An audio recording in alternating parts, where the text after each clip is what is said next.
विद्यालय क्रमांक 5298 से अनुरोध करता हूँ कि वह मंच पर आए।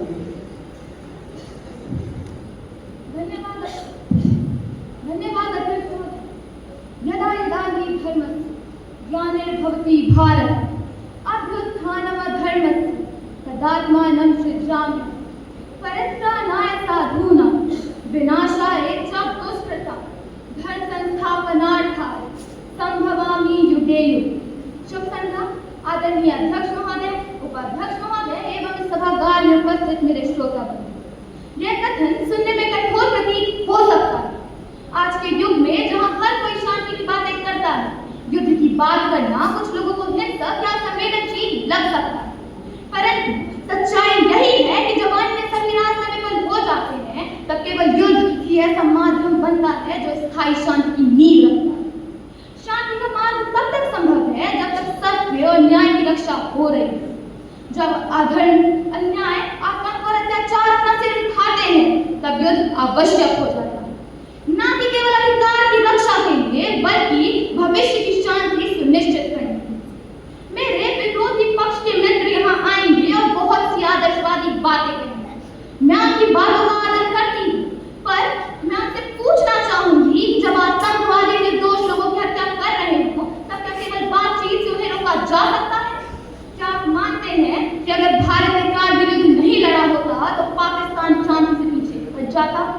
क्या आप मुझे इतिहास से एक भी उदाहरण दे सकते हैं जहां केवल बातों से हिंसा और आतंक को रोका गया है?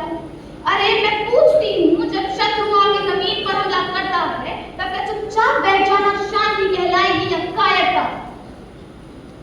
शांति कहलाएगी या कायरता? क्या सेना की मौजूदगी ही हमारी सीमाओं पर शांति की सबसे बड़ी वजह नहीं है? जी है, बिल्कुल है।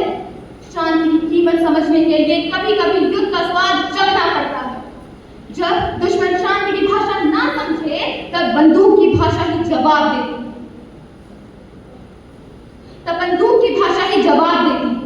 इतिहास गवाह है, जहां जहां युद्ध हुआ है, जहां जहां आक्रमण और अन्याय हुआ, वहां शांति केवल तब आई जब किसी ने उसका सामना किया। द्वितीय विश्व युद्ध में जब हिटलर से बार बार संधि की गई तब उसने केवल नाजायज कब्जे बढ़ाए, और अंत में जब युद्ध हुआ तब जाकर पूरे विश्व में अधर्म का अंत और शांति की स्थापना हुई। श्री कृष्ण ने पांडवों के लिए शांति का रास्ता अपनाया। दुर्योधन से केवल 5 गांव मांगे गए, परंतु जब उसने वह भी देने से इनकार कर दिया और युद्ध को ललकारा तब हुआ कुरुक्षेत्र का महासंग्राम। उस युद्ध में हजारों को मारा पर लाखों को न्याय दिलाया। और अंत में जो मिला वह थी धर्म की पुनः स्थापना और स्थायी शांति। रावण ने जब माता सीता का हरण किया तो श्री राम ने पहले युद्ध नहीं किया, पहले दूत भेजे, संधि के प्रस्ताव दिए, लेकिन जब रावण अहंकार में अंधा हो गया तब लंका पर चढ़ाई की। परिणाम आप सभी के समक्ष है। अधर्म का अंत हुआ और लंका में स्थायी शांति की स्थापना हुई।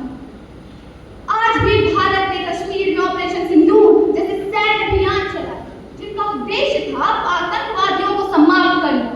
इससे पहले कई बार पाकिस्तानी आतंकवादियों के साथ वार्ताएं हुई, सीज़फायर समझौते हुए, लेकिन पाकिस्तानी तो आखिर पाकिस्तानी ही है। उन्होंने ना ही रुकना सीखा और ना ही झुकना।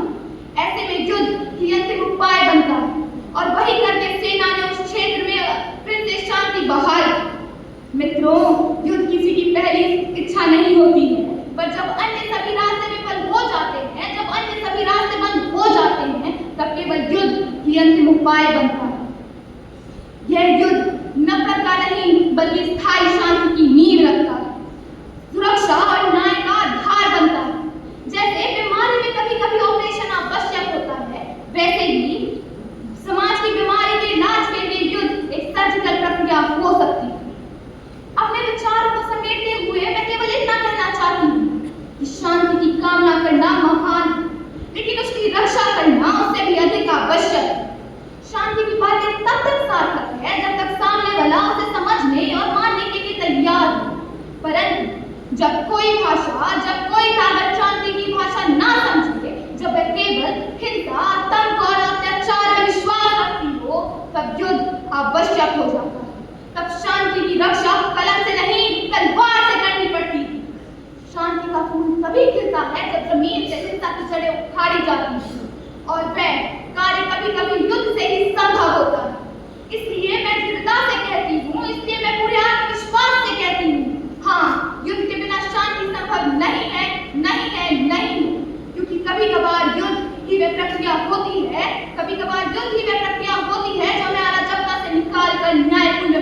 ओर ले जाती है।